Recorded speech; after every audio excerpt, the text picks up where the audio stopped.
This is the Relevant Podcast.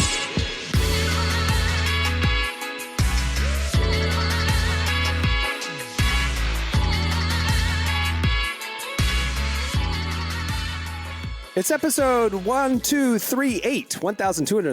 It's the Relevant Podcast here in Orlando. I'm your host, Cameron Strang, and joining me from Loverland, Virginia, it's Jesse Carey. Hello, hello. From Nashville, it's our managing editor, downtown Emily Brown. Hey, y'all. And you guys are in the tundras, aren't you? It's like cold up where you are. This is like the last gasp of winter, I feel like.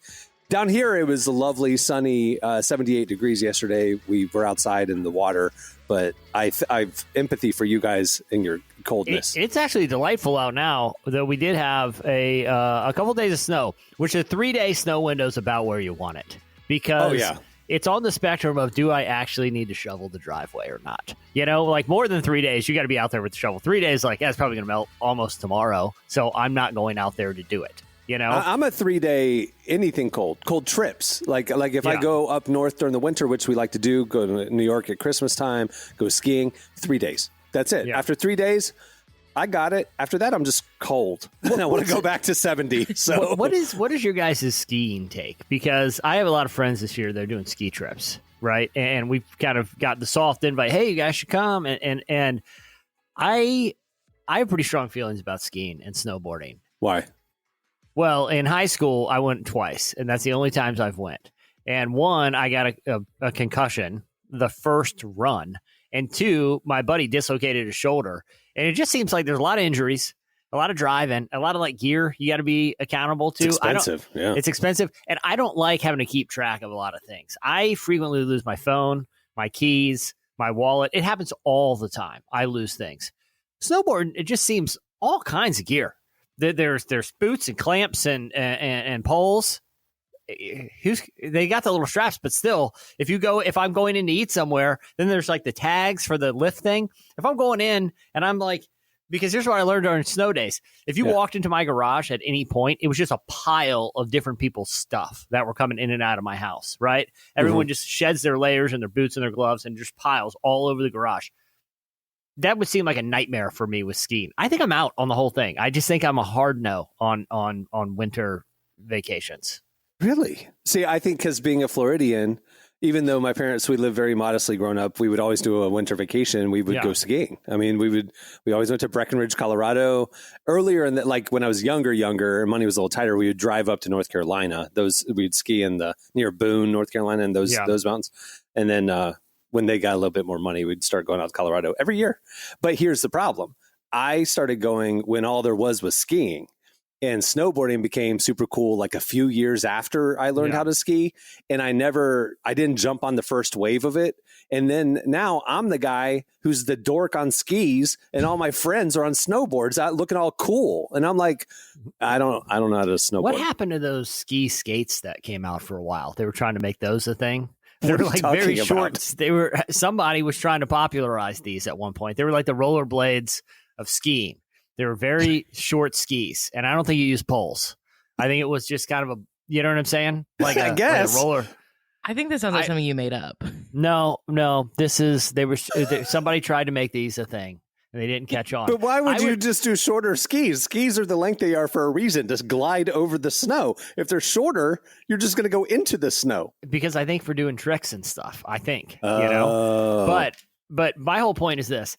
It's an activity that when you go in for lunch, okay, here's my whole thing. Even with snow days, all right, when you go in for lunch and your plan is like, oh, we're just going to eat, then we're going to be right back out here having fun.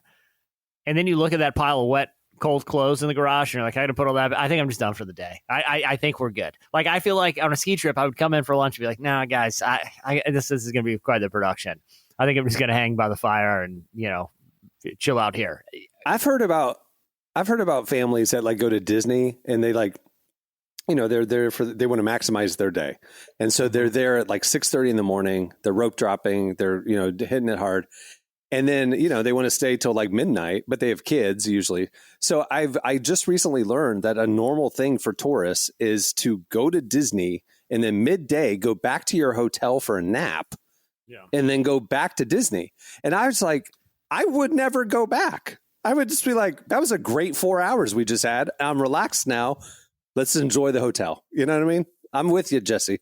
That's why I love the Spanish, because siestas are big That's why there. you love the Spanish. I knew you did. I didn't know why. Hey, one of these snow days, I got invited to a Spanish neighbor's house, and they had paella. Never had it before. Ooh. Unbelievable. Ooh. They had a whole paella Did they have the huge Yes, like in the dish and garage. everybody ate out of it? Oh, in the yeah. garage. They had the giant paella thing, and a paella, So cooking when you're talking contraption. about you like the Spanish, you're talking about from Spain, because that's from Spain. I support any napping culture. So I think the siesta culture is primarily Latin America, specifically it's Mexico. Spain No, too. it I feels have a European. friend. Spain too? Is it Spain too? I have a All friend who was a teacher for a year in Spain, right. Okay. and even teachers got a nap, and it was quite the thing. And, I can't nap. You're nappers? I can't nap. Oh, I could nap.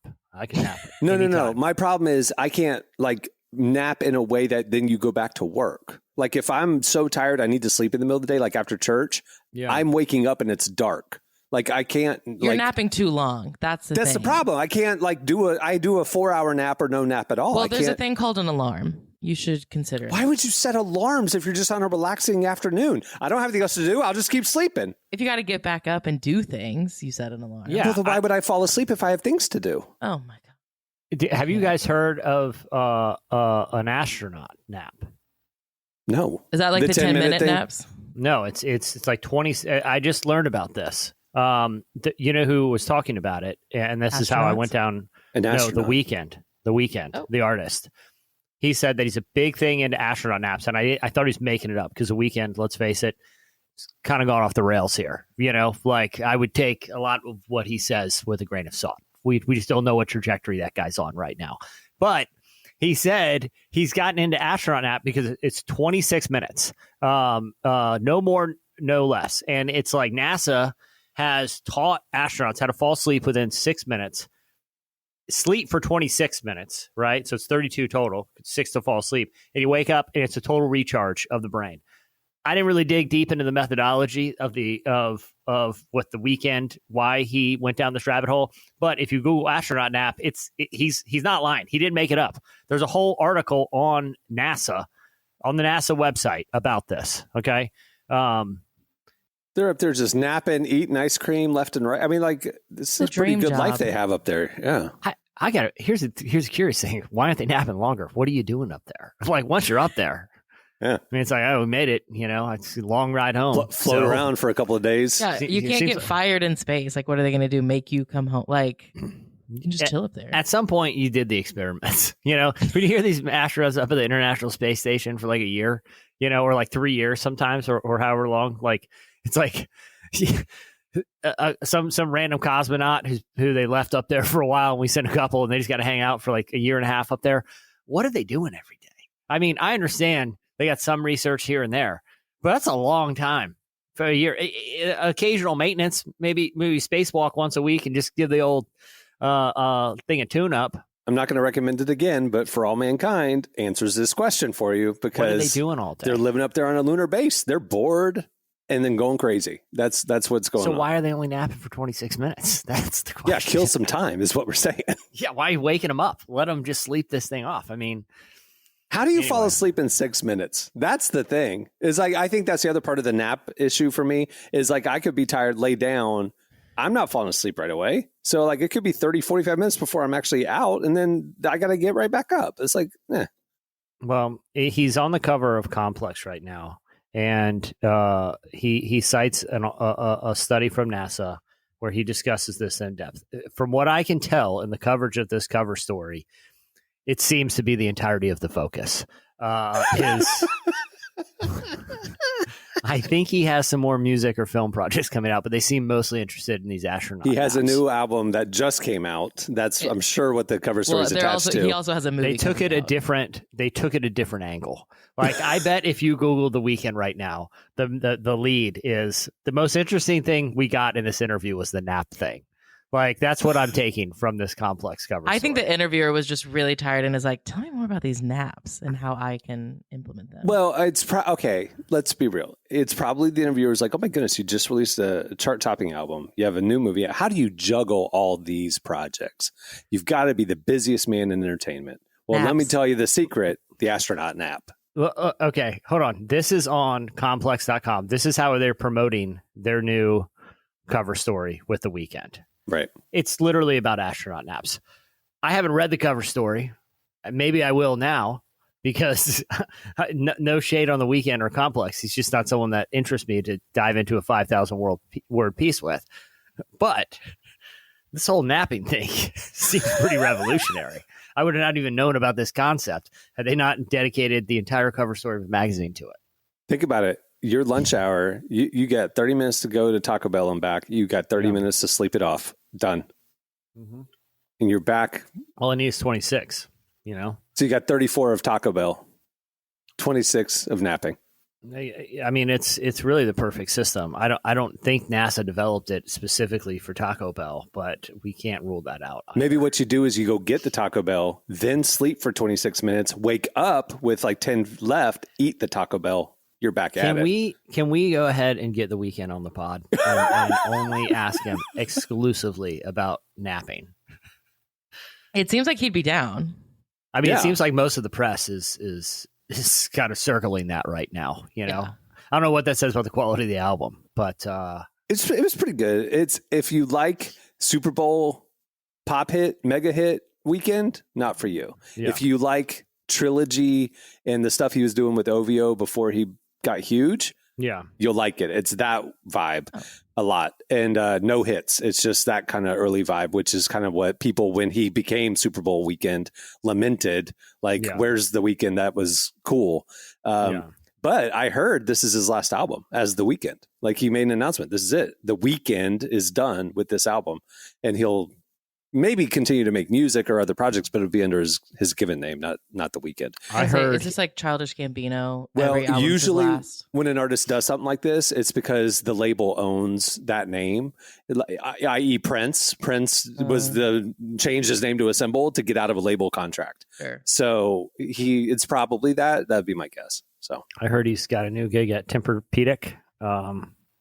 Finding people's sleep numbers. Literally the top salesman in the nation. Like, he literally just, you walk in the door, he's showing you how to use these things. He's in that red polo, you know, Boom. And Sold. Mattress stores. That's a whole thing, right? It's like, I can tell this to you in 26 minutes. Yeah. There's. Do you know the real reason why? I listened to an episode of Freakonomics years ago about this. Why the mattress stores show up in clusters? They're all owned by one company, is my guess, just like the glasses industry.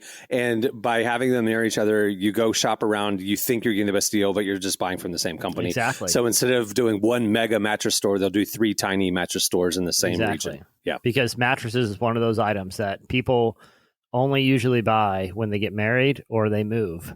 And I guess someone maybe, passes away in their sleep, you're probably going to upgrade that one too. But you don't want a haunted one. You don't want haunted. That's the third one they don't really talk about. You don't want soiled, haunted. It's implied. It's implied. Why are you getting a new mattress? Well, Grandpa lived a good life. Let's say that. I had a friend who's, I mean, no disrespect, but I had a friend whose grandmother passed away in her bed and soiled the bed. And the friend to make a few bucks after the death sold the mattress on Facebook because it was practically brand new. They had just bought it. I was like, oh my gosh, you might want to disclose that somebody just passed away in it. Anyway, no, because then no one will buy it. Well, either way, it's only lightly haunted. Lightly haunted mattress, or you get a new one, and it's like 30% more. Save $500. It's only lightly haunted. Yeah, just flip it over. I think there's a lot to talk to The Weeknd about. That's what I'm saying. He seems to be pretty interested in all of this. Well, we have a great show coming up. We talked to a new artist that we're excited about. His name is Joseph O'Brien. He's been releasing a bunch of singles. You will hear some of his new music and get to know him. Wouldn't it be funny if Complex for the next 4 cover stories just talk to the artist about napping and sleeping habits, just for no reason? Just that's what we're talking about now. Well, it's like at the end of Inside the Actor's Studio, like the guy would famously ask the same 5 questions. A lot of podcasts do this too. They'll end a show with the same 5 questions or something. Maybe that's Complex's new thing at the end of every interview. But is it like, are they just asking about naps or are they asking about general sleep habits? What are your thoughts on naps? Do you have any tips?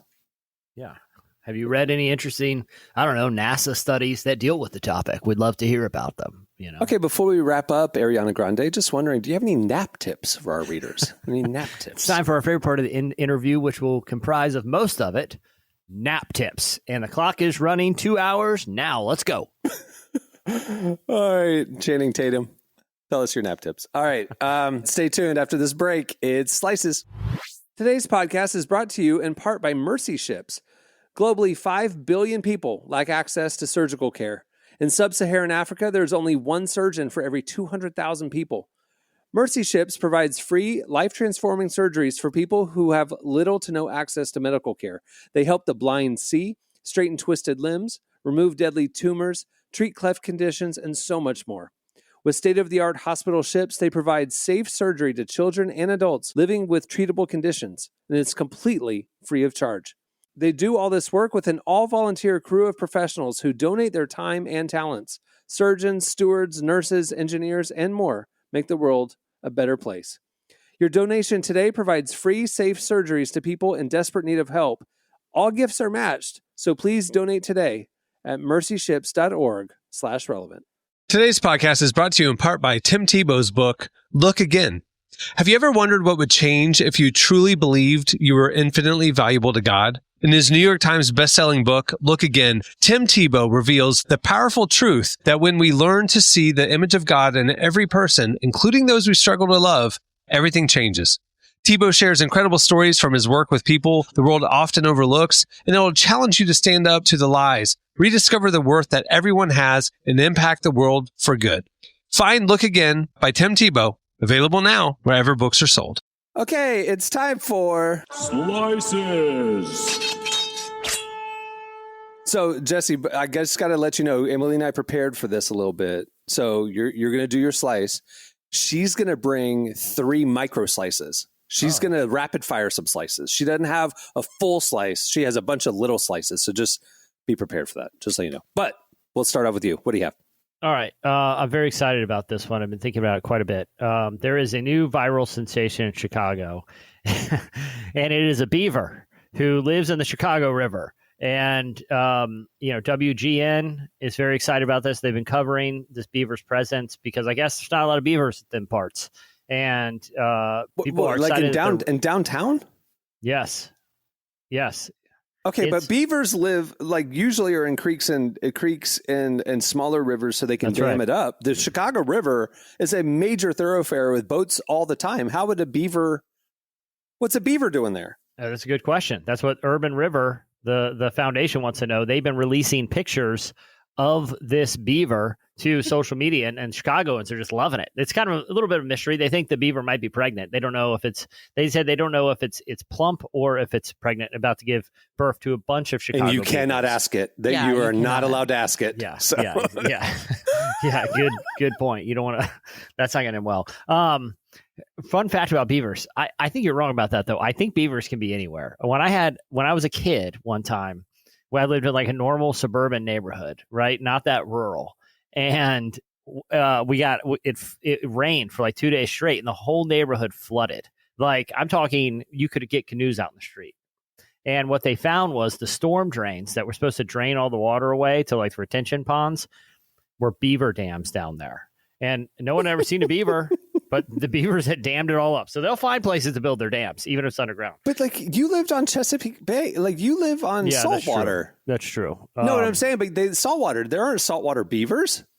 This was inland a little bit. Still, I don't know where the beavers came from. The beavers are very mysterious.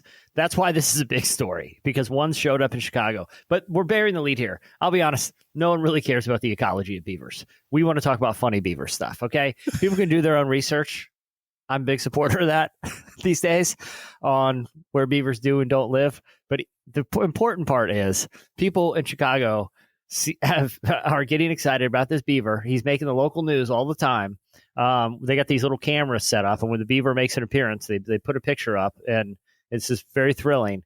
And the main thing is they're trying to determine what they should call this beaver. Okay, So they've had like social media posts and a big Reddit thread where people are submitting names. And I think the Urban River Foundation said, a lot of people are weighing in, and they're at some point going to determine what they think is the best one. So I want to read some funny beaver names. Again, Wait, trivia that people suggested, or you're just coming up with them? That's right. Okay. I mean, a couple. I made the. Did you guys watch Chicago Cubs baseball growing up? I made one. No. Ryan Sandberg was their big shortstop. He's a Hall of Famer. Ryan Damberg. I put that one in. That's just It's a good Chicago callback. That's good. I know. He's Ryan a legend up Damberg. there. Exactly. Ryan Damberg. I kind of like it. Oh, I made one more. This is a little bit of a stretch. Ferris Beavis, not Ferris Bueller. It's a little bit of a stretch, but he's big Chicago. The potential's there. Big Chicago callback. What did the public suggest? Well, there's Dan Aykroyd. Because he's a Chicago guy. BB McBeaver face. Going back course. to Bodie Classic. McBodie face. Yeah. Another Chicago one. Barack O'Beaver. Oh, yeah. He's proud. Just Beavis. But if it's pregnant, it can't be a boy's name. Well, they could go with Sigourney Beaver. Sigourney Beaver. That's probably my favorite one. So far. Well, here's my favorite because it has a Chicago callback. Sufjan Bevins. Too hipster. I feel like at this point, everyone knows, even if you're not an indie music fan, Chicago by Sufjan. I feel like Sufjan Bevins. I think you are stretching that. Think of the Da Bears stereotype, the SNL skit. Those guys have never heard of Sufjan Stevens. You know what I mean? Listen. It's a young generation up there. I'm sure. I think I like Sufjan Bevins the best. I saw a lot. Dan Aykroyd's pretty good. Yeah, I like Sigourney Beaver. Yeah, well, Barack O'Beaver's good too. It's a little too serious. Like it would be like beavers are playful and cute. I feel like we should stay away from any president stuff right now. It's just too hot. I'm surprised Justin Bieber hasn't been thrown in the mix. Well, he doesn't have a Chicago tie, but he has a name that sounds similar. Yeah, he's. I don't think Sigourney's from Chicago, is yeah. she? Is Sigourney Beaver? She's not from Weaver. I don't. I think it was just too good of a pun. Yeah. Well, then in that case, then Justin fits. See, Justin. Okay, so when I was in college, one of my friends he caught a beaver one weekend, and we had to watch it. I'm sorry. Excuse me. Yeah. Okay. I was trying to slip past that. He was like walking down this like a beaver trap, like an old trapper. No. The way he tells the story was he was like walking down. There was a bunch of like kind of woods and creeks and stuff in Nacogdoches. He was walking past a creek and he heard a sound one time and he like went to look and there was a little baby beaver. And he swears the beaver came and like ran and jumped into his arms. And so then he was like looking for the family, couldn't find it. So then he called some like beaver rescue center that was like 2 hours away, but they couldn't come until like a day or two later. So we had to watch this beaver, but he had to go into work. So then I got the call to come watch the beaver. So I got to watch a beaver for a few hours and we named him Justin Bieber. I think it works. So we have to stay tuned. It did make me realize how underrated of an animal beavers are. Like if you're talking, they're fun, especially if you're talking. I guess at this age, people don't really have the conversation of what's your favorite animal. But occasionally, if you run out of stuff to talk about, you can go favorite animals. Beavers never make it on that list. I don't care if you're talking to an 8-year-old or talking to an adult. I feel like people don't really think a lot about beavers. But how many animals are out there chewing down trees and making stuff out of it? It's pretty cool, you know? And the crazy thing, I know everybody's seen this, but like a year or two ago, there was like these viral video going around of this family that fostered a baby beaver and like raised it. And the beaver had never interacted with any other beavers ever. And as it grew up living in the household as a family member, it started damming up the hallways with stuffed animals and stuff that it would pull out of the kids' rooms. Yeah. So like it just forced this conversation of nature or nurture thing, you know, like it's never observed anybody damming anything. And it just had this instinct to dam up the hallways. Yeah. Maybe the kids secretly at night were teaching the beaver how to be a beaver. The parents just didn't know. Well, you never know. They're mysterious and they're underrated. And I'm glad that Sufjan Bevins is giving the spotlight back to a beaver. The more you say it, the more I really do like Sufjan Bevins. Sigourney Beaver and Dan Aykroyd are in the front That's runners the thing. for me. If it turns out to be Dan Aykroyd, if it's a boy, Dan Aykroyd, Chicago, Blues Brothers, come on. Yeah. Come on. No, I don't disagree, but Sufjan Stevens is just funny to hear. It's just a funny combination of sounds.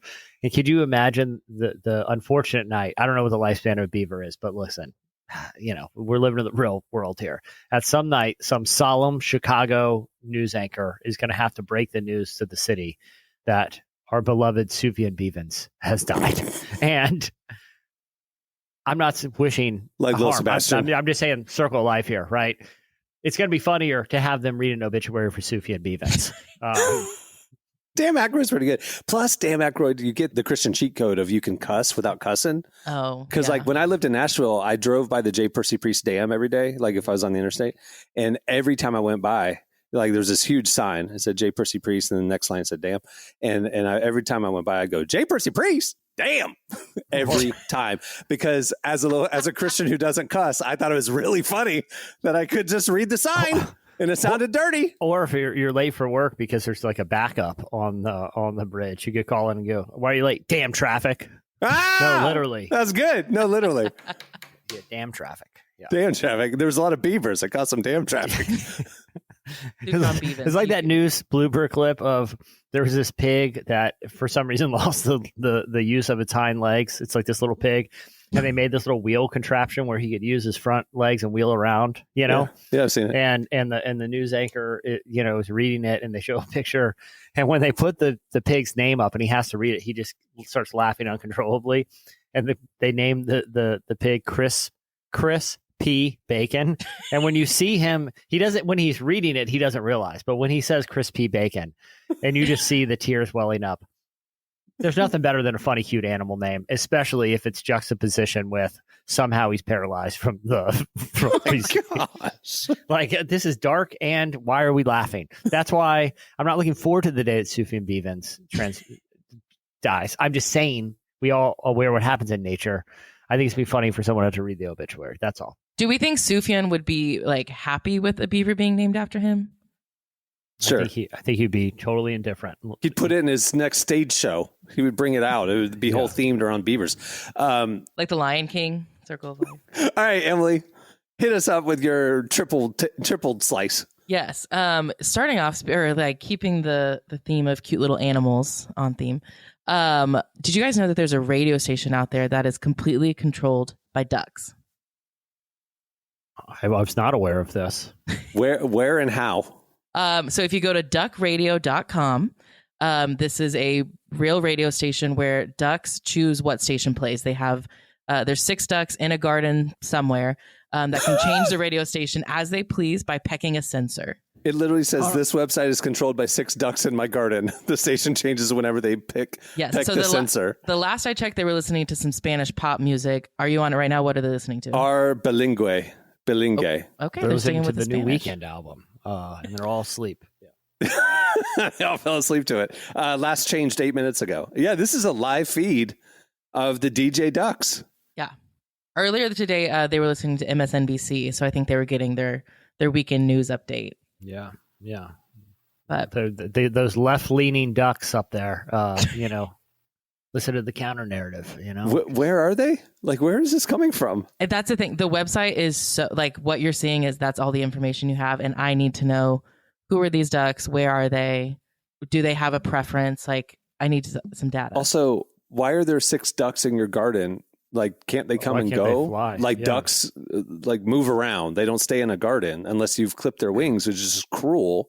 And now you're sticking electronics in front of them, making them peck for our amusement. This lady is sadistic. Don't ruin my slice. This is Maybe a funny, happy moment. Atrium situation, You don't put ducks in an atrium. You put like some kind of cage, parakeets or something. I assume this person is like leaving food out for them on the sensors, and so they're. But how is it only 6? Yeah. How come sometimes it's not like 1 and sometimes it's not like 10? This is troubling. Something we need to save these ducks. Because I have ducks in my backyard because I live on a lake, but they come and go as they please. Like, yes, there's a couple. There's a boy and a girl that love to stay around more often than not. But I wouldn't like put a sensor in front of them and make them program a radio station. So you think they're changing stations frantically as some sort of cry for help, basically? MSNBC, they're trying to communicate with MSNBC to get word out. Help. We're stuck in this duck atrium. The sadistic person clipped our wings. Ducks aren't meant to live like this. We're not DJs. All Free right, us like beavers. We Ducks want to are be beavers too. Hashtag. we want to be free like the beavers. Just right. showing up in random cities. Okay, we all successfully ruined that slice. Try to ruin this one then. Over in England over the weekend, it took an hour-long chase, including the use of a helicopter, before police officers were able to apprehend a teenager who was chasing away on an e-bike. Okay, say this again. So it was an hour-long chase of a teenager on an e-bike and police officers in their cars? Yes, in their cars and in a helicopter. It took them an hour to apprehend him. So this was a 17-year-old who was a suspect in a burglary who had been asked to stop. He, on an e-bike, was able to evade police for an hour. Makes sense. I feel like depending on the area, there's a lot of alleyways, things like that. Bridges, dams, you can hide. Bridges. Yeah. It depends. If it's just, we were talking open road here, it's like Tour de France style, I don't think you're getting away. Just Pretty blasting easy. from one village to the next through vineyards or whatever. But in an urban area, I could see. Did the battery die? What caused the chase to come to an end? Do we know? They were finally able to just get ahead of him and cut him off. I don't know if the helicopter did anything, but they did have to post on their webpage because people were calling in asking why there was a police helicopter over their house in the middle of the night. And their response was, "We apologize if the helicopter woke you up, but we figured you would rather be disturbed in your sleep than be disturbed by a burglar." Well, that's, I mean, I have experienced that in my last house. It was like Cohen was 3 or 4. He was upstairs in his bedroom asleep. And I went to bed in my bedroom's downstairs in the back of the house and had a bunch of windows to the backyard. And I finally am going to bed. It's like 1:00. I turn off my lights and see the police spotlight around my backyard and hear the, like right over my house. And I was like, what is going on? This is crazy. But I'm like asleep. So I'm like, it'll pass. They're just looking for somebody, And next thing I know, and so my bedroom had like a patio door, like a door to the back patio. So the other side of the patio was the kitchen. This side of the patio was my bedroom. And then when I was at the back door, anyway, it's glass. Like the whole door is like glass panels. And like 5 minutes later, I hear screaming and yelling in my backyard. And then the whole house shakes because like somebody is slammed into the glass door of my bedroom. Again, the lights are out, right? So I flip on my bedroom lights and there is a man with his face pressed up against the glass getting arrested on my back patio. And apparently there was a robbery a couple streets over and he jumped my fence and was hiding on my back patio behind the sofa. Like when I went to sleep, he was there behind the sofa and dogs found him. Like the police entered my backyard because of the helicopter and then found him and arrested him. That was an interesting evening. I would have, if I were him, like just kick my feet up on a lounge chair and pull out my phone and act like I'm reading. So it's like, It's just, like I'm just a guy. I'm just here. Just hanging. House in my backyard. Yeah. Yeah. No, I mean, that was creepy. But I can understand if there's police helicopters going around a neighborhood in the middle of the night, people are going to call in and say what's going on. But well, it's pretty impressive on an e-bike. I stay away from e-vehicles these days. I had a bad experience. What happened? It was New Year's Day. And like 2 months ago? Yes. And I was in an urban area with lots of Lime scooters. And I rented some to go ride with my kids. And I reached to the handle. Remember, mind you, it's New Year's Day. So these were in heavy use the night before. And I reached the handle to turn it on and put my hand in what appeared to be puke on the handles because some reveler had dropped it off and evidently had a little too much fun New Year's Eve. And I grabbed it first thing New Year's morning. I'm not doing public stuff like that anymore. I'm not doing public e-vehicles. Just bring those little plastic gloves that they use at the Chipotle and stuff. Even then, I'm done with them. It was such a horrific experience that I've decided no more public e-vehicles. I don't know if this guy was riding one of those Limes, but wait, what did you do after that? Like, did you just what did you do for the rest of the day? I almost threw up on top of his throw up on the Lime, and then I found a public restroom and thoroughly washed my hands in scalding hot water. All right, Emily, what's your last one? Last one, in other police-related news, over in Ontario, Canada, a man was charged with various crimes related to damage in a motel room and a, quote, breakfast sandwich that he allegedly threw at a police officer after being taken into custody. So what happened was this man, while he was in, after he'd been arrested, while he was in custody, they gave him a breakfast sandwich to eat for the morning. And when an officer entered the cell to speak with him, the sandwich was then thrown at the officer. So on top of the charges he was already facing, he had to add assaulting an officer. What did he think was going to happen by throwing a sandwich at an officer? Also, how did this make the news? Also, why would you waste a perfectly good breakfast sandwich? This is can I guess what city this happened in? Sure. Because apparently it's incredibly slow news days up there this time of year. Chicago.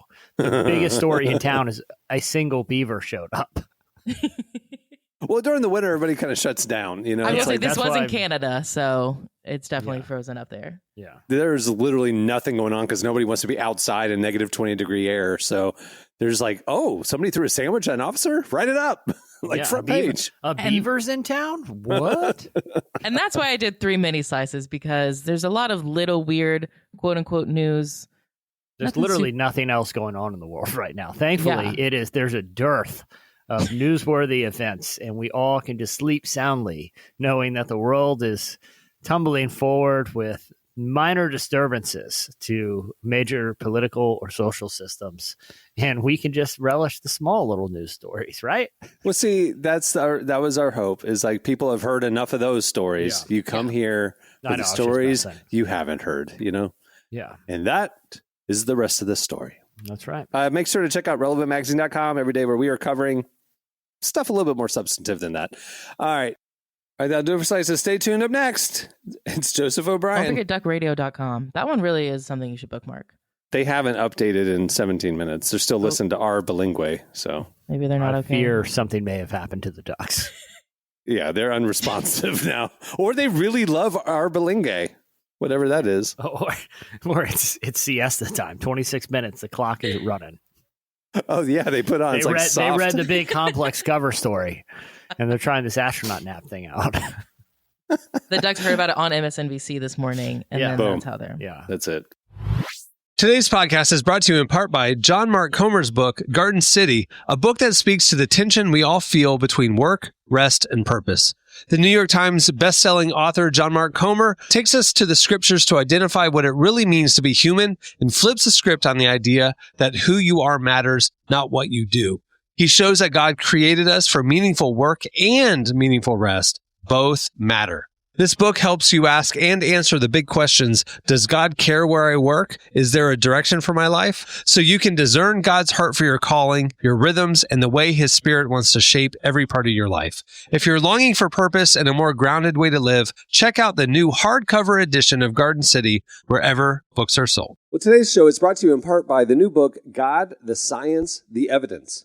We talk a lot about faith, but how often do we talk about science in the same breath? You might be surprised to discover just how deeply the two actually agree. For centuries, science has been used to dismiss the idea of God, but today an intellectual revolution is underway.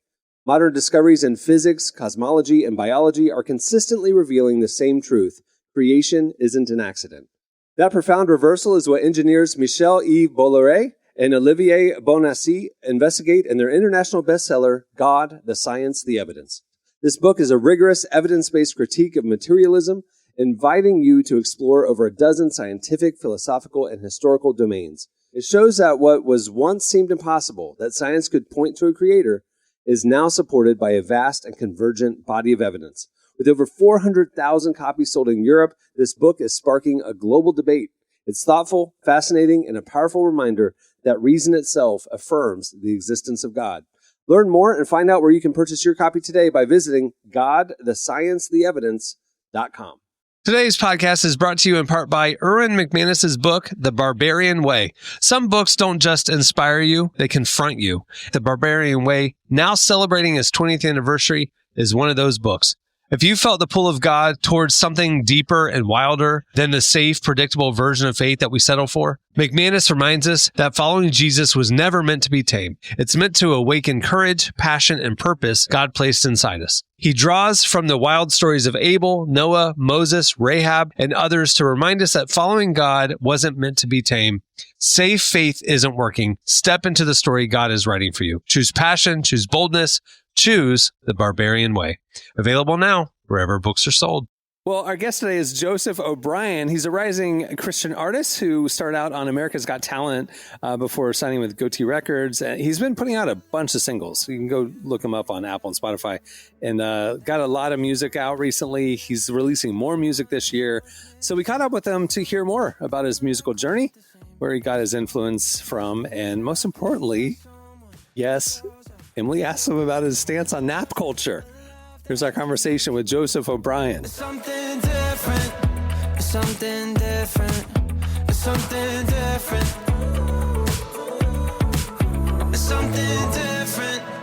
When my existence isn't living for myself. Well, first things first, on our show earlier, we were talking about naps and nap culture.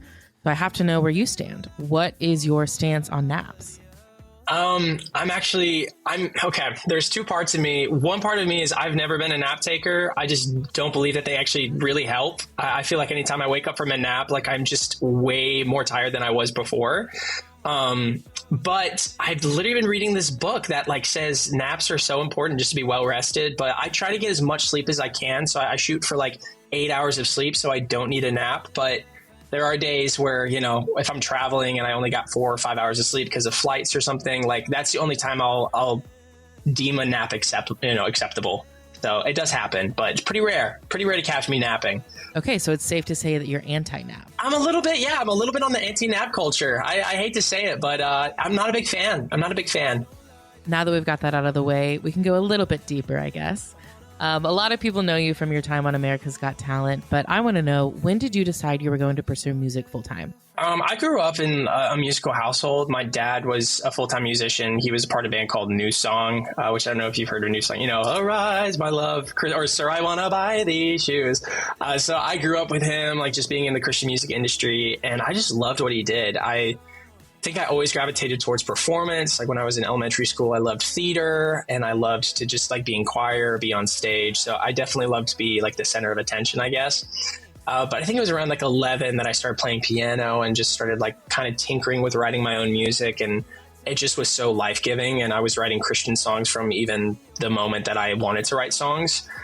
So, really the desire for music has always been there. I just didn't know if it was going to be the main ordeal because I also loved tennis growing up. So I didn't know if I was going to be like a tennis pro or if I was going to like try to pursue music. So those things were kind of competing for a while, and music just won out because I just found myself practicing 3 hours a day and I didn't really want to do the same thing for tennis. Show me how to hold on, slow down. Don't gotta get what I want right now. Well, like I said, you then auditioned for America's Got Talent, made it to the semifinals before you left. And then the next thing we know, you're signed to Goatee Records. How did that happen? Yeah, I think it was 2018 is actually when I was on the show. Honestly, nothing happened. I had kind of pursued the music thing a little bit after the show, but God didn't really open up any doors for me to sign anywhere. And so I guess I was like, well, I'm going to go back to college and finish out my degree. And it was pretty random. I was working on a song and then I had someone who was a part of Toby Mac's band, and he mixed the song. And so then he sent it to Toby, and then Toby was like, we want a conversation. And so technically I started talking with Goatee in July of 2020 or something like that. And I'd already done a little bit of the searching game for like a label. And I kind of was really cynical about it. I said, sure, I'll talk with them, but nothing's going to happen. And they were just very like forefront about how much they wanted me to sign with them. Like it was not, I didn't have to earn anything from them. They heard my music and they just believed in what type of sound I guess I would have one day. And again, they saw something in me that I didn't even see in myself at the time. And they ended up taking a risk and still trying to pay it off, you know, still make sure that like, they're like, oh yeah, no, he's doing a good job. So, you know.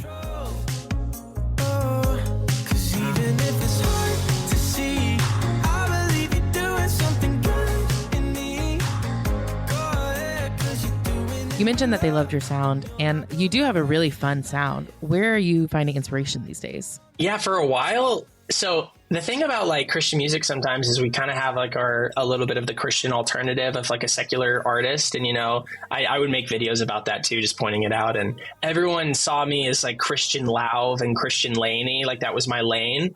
And they were my biggest inspirations from 2020 to like 2022.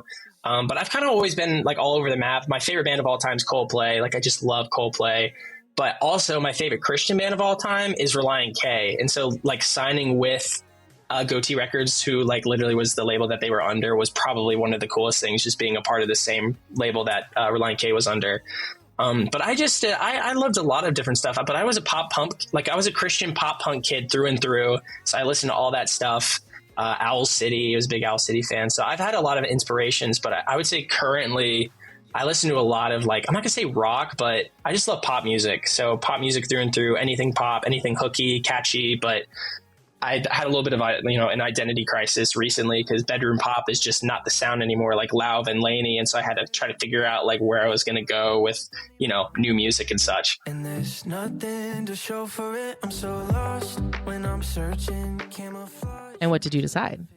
So yeah, we're working on an album actually right now that we're going to be releasing this year. Like that's the plan. And, it's kind of rock. Like it's a lot of real drums, electric guitars, but like pop infused elements. So it's just really organic for me, which is kind of weird, but it's feeling really natural and it's feeling really authentic to who I am as a writer and kind of, I don't know, like I really feel like I've been able to find my sound, which has been great.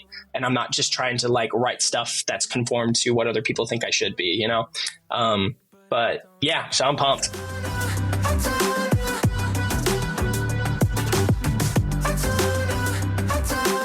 I'd like to dig into that because you've released, what we would call both horizontal and vertical songs. And I know you've gotten some pushback from people online about that. So I want to ask, why do you want to do both? Why not just pick one lane? Well, I think like it's just important that being a Christian means having a biblical worldview. It's like there's so many things like in life that don't really maybe line up particularly with what like I'm not going to say scripture says, but there's just Christians can experience a range of emotions and not all of them are directed towards something like super explicitly like spiritual. But we can all point it back to like things that are spiritual. So, when you're in a relationship and the joys that come in a relationship, it's like that can be pointed to God, but like at the same time, there's still like the humanity of it. So I don't know. I actually weirdly, I feel like I'm going to backtrack a bit because I do love artists who do horizontal more music rather than vertical, but kind of recently have actually been diving more into the vertical and just writing songs that are super explicitly Christian because I know that's what helps people get through a really tough time sometimes, to be able to hear truth packaged in a way that's relatable and authentic, but also super scriptural at the same time. So I've actually been diving more into the vertical, and I know a lot of people thought I was going to go more horizontal with my new music, but I'd say actually people are probably about to be super surprised by how Christian my music is going to sound. But I wanted it to be like cool, like super, super cool, vibey Christian music. And it's not like worship, if that makes any sense. It's definitely pop. But yeah, like, I don't know. That's kind of where I'm at right now. I couldn't climb my way up. I couldn't change who I was. You found me lost a bit. All right, knowing that, I can see why you were into those Christian pop punk bands that you mentioned earlier. I'm curious, who's your top 5 Christian pop punk bands of all time? Oh, this is the best question ever. You just made me smile so big. Oh my word. I mean, you got to put Relient K at 1. I'll probably go Switchfoot 2, Soft 2. Like I got to think through all the ones here. Probably Hawk Nelson after that. So we got Relient K, Switchfoot, Hawk Nelson. Give me Stellar Cart at 4. Like I loved me. They were sleepers. Stellar Cart for sure. And then I'm trying to think of other particular bands. What am I missing? Do you know what I'm missing right now? FM Static. I guess you could say like Family Force 5, kind of. Like they had a little bit of that stuff. Maybe someone like, I didn't listen to a lot of Skillet because they were a little bit more hard rock, but they also aren't like metal. So I would say I'd put like Skillet at 5. I love all of them, but Relient K, Switchfoot, and Stellar Card, Golly, and Hawk Nelson. I just loved them. Like, I listened to Hawk Nelson today in my car. It was ridiculous. That's why they call it getting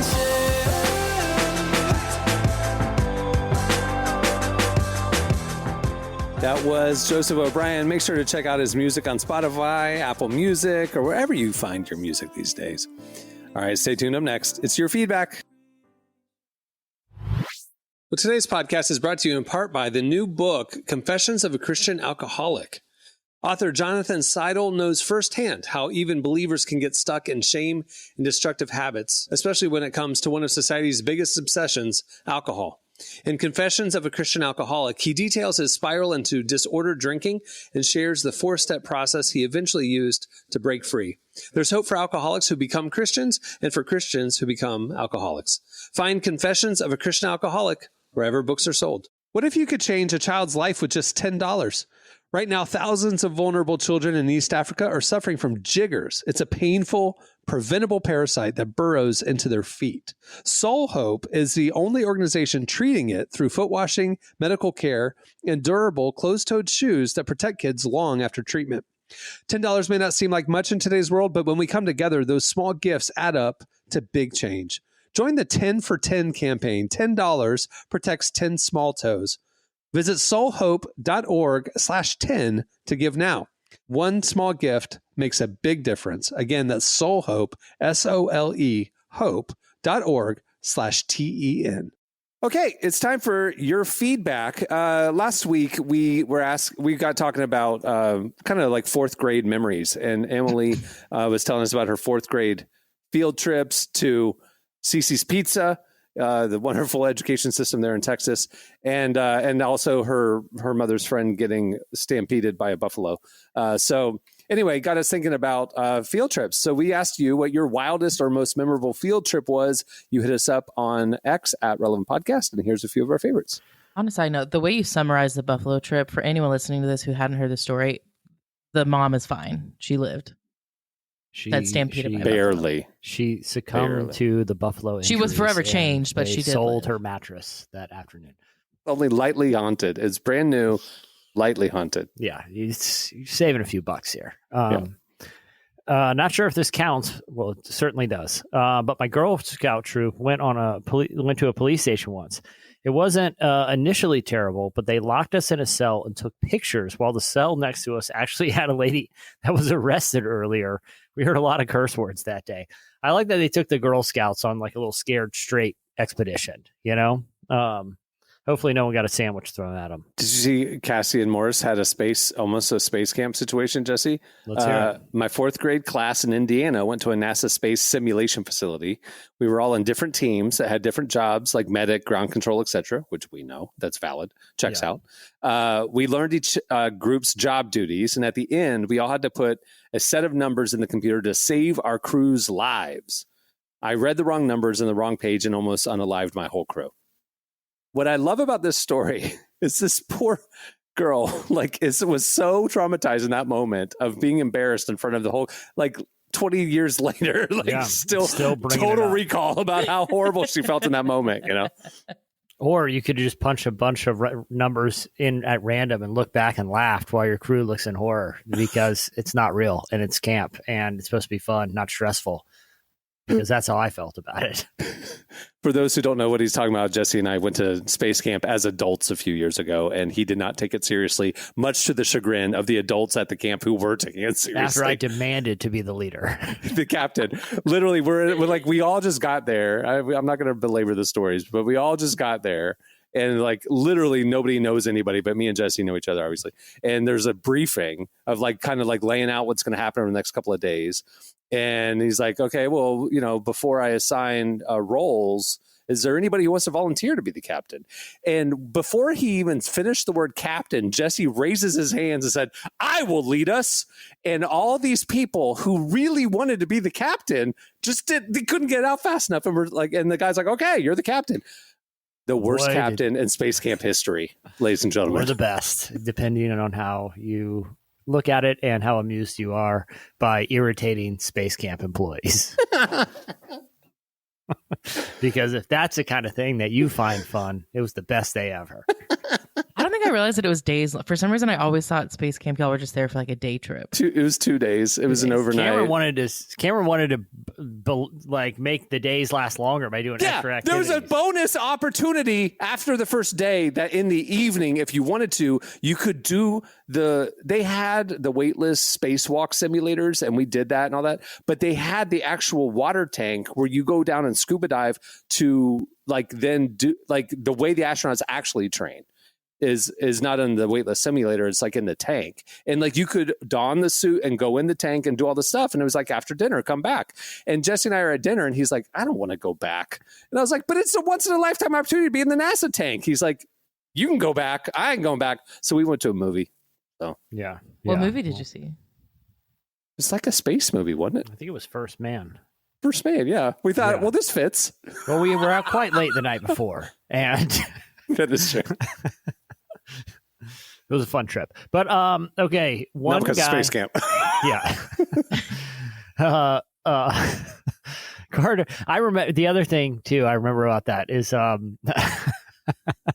we did this tour of to see all this cool space stuff from the Apollo missions, and the guy had like been active on the Apollo missions. And, he was one of the rocket old. scientists who built Apollo. He was like 90 years old, giving us a tour of the rocket he helped build. And it was awesome. I think this was like 2016, 17, 18-ish, a wild time. And I remember he was like, all right, you can ask me anything now. I remember asking him, so what do you think of Space Force? And he just stared blankly at the horizon and just demanded the next question. I can vouch. Like there was other people asking like really serious questions, like technical questions and like about, astrophysics and aeronautic engineering and breakthroughs and how quickly they did this. And it was unprecedented technological advances and like all the things that have changed our world and life today, they invented while doing the Apollo program in the 60s. And so he was really engaged because he didn't do this very often. He was very old. It was a special thing for him to come out. And so like it was a thoughtful intellectual conversation about his contributions to American society. And then Jesse asked, what do you think of Space Force? And the guy just deflated. It's a legit question. Still curious. We haven't really heard a lot about them, by the way. That was like almost 10 years ago now, and we don't know what they're doing. I'm adjacent to a lot of military people. I live the Spanish family had me over. He's going back to Spain. He's going to be a naval commander for the Spanish military's part of NATO or whatever. I haven't met one person in Space Force. I don't know anyone that knows someone in Space Force. Well, you're in a Navy area. I think. No, I mean Army too. Well, regardless, so I think Space Force is primarily in Houston, Huntsville, Canaveral, Cape Canaveral. Like I think they're where there's space stuff. You don't have space stuff there. I see recruitment videos. Their headquarters are in Virginia. Yeah, I see recruitment videos for all the other branches on TV. The few, the proud, the Marines, Army has always got stuff, before movies and trailers, and you see the Navy commercials. I've never seen one Space Force recruitment You would think that Space Force would be easy to recruit. It'd be like the cool one. Like you could like. Well, I don't know. I think if you saw the season of Space Force they did on Netflix with Steve Carell, you'd be like, it's kind of lame. That's a terrible show. Yeah. I had high hopes. I did too. I'm just very curious. I still want to know that old man's thought on Space Force because he's probably dead now. Oh, I don't know. Well, he was like 97, 8 years ago. The odds are hey, just go check Craigslist in that area and see if there's any lightly haunted mattresses for sale. And we'll know. Lightly haunted astronaut mattress. Perfect for napping. We can confirm that he either divorced, moved, or sadly passed on to the great Space Force in the sky. All right. Any more? Jessica Carlson said, my class took a field trip to Winn-Dixie, a grocery store, when I was in first grade back in the 90s. They gave us pizza, so it wasn't that bad, but still it was like, why? I'll tell you why. Because the teacher forgot to go to the grocery store, and the teacher's like, wife was like, hey, did you get all those groceries I asked you to get? And he's like, field trip, guys. Sorry, we're going to Winn-Dixie. Sammy Goes said, my school took us to a field trip to dig up potatoes in the second grade. I still have no idea why. That reminds me of Parks and Rec what show was it? The science teacher? No. Oh, it was a New Girl, where the really bad checked out science teacher put his thing in for field trip, and it turned out it was just he wanted the kids to come out to his property and clean it up for him. So it was his science field trip. Yeah. Yeah. They confiscated the potatoes after. So Yeah, I was going to say, someone just I wanted want to some know if you got to potatoes. keep the potato. Probably not. This one, I question a lot of things about it, but one guy ruined our trip to SeaWorld because he punched a dolphin. It was in the petting tank. Kid just hauled off and punched a dolphin. School was banned. I mean, that feels like something young Jesse Carey would have done, dude. I'm not going to assault an animal. I mean, You're not throwing a breakfast sandwich at it. Yeah. I mean, I You would draw a do line. something playful with it, but I'm not going to. I mean, if it attacked me, I would figure out how to defend myself, but I'm not going to just randomly assault an animal. Yeah, that's horrible. You know?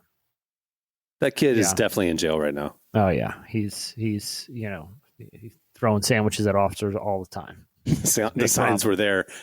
How did you first know your kid was going to be a truant? Well, there was a SeaWorld field trip one day. He was in second grade. All right. Well, there's more where that came from. If you want to read them, go check them out. All right. It's time for this week's editorial question of the week. Hey. All right. Well, earlier we were talking about like people being freaked out that there was like helicopters in their neighborhoods in the middle of the night. And so, guys thinking about like fears.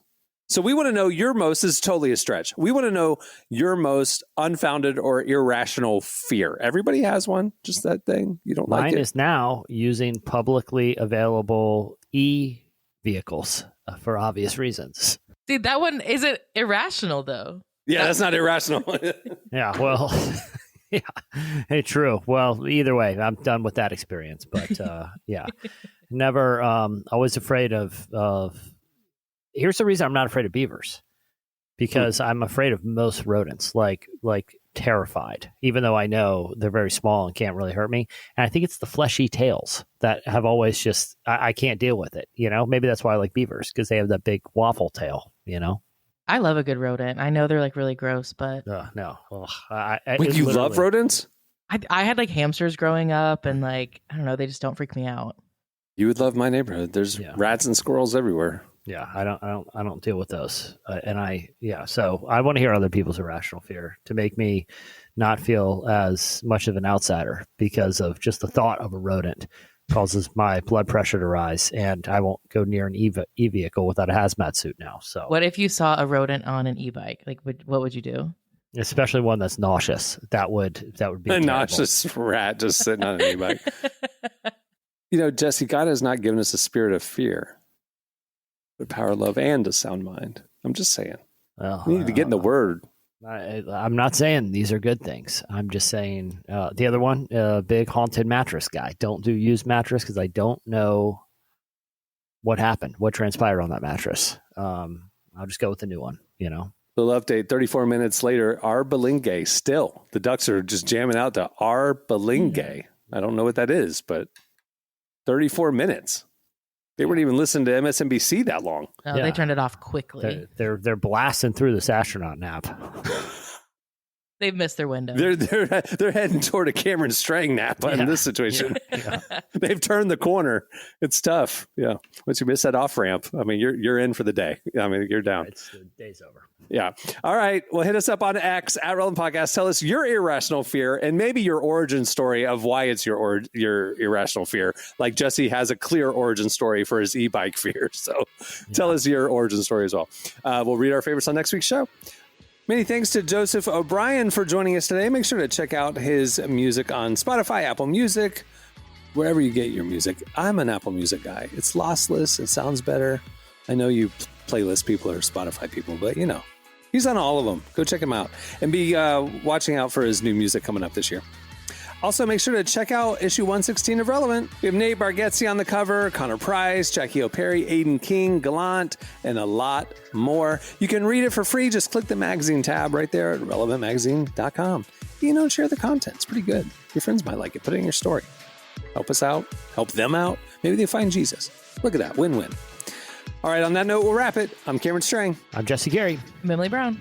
All right, we'll see you on Friday. Have a great week, everybody.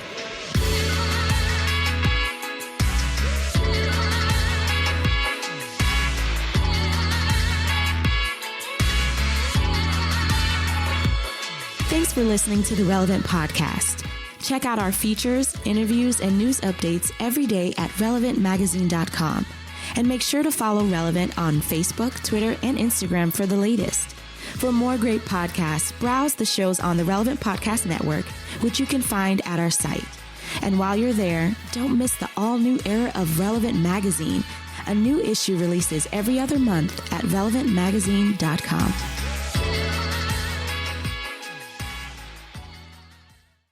I support any napping culture.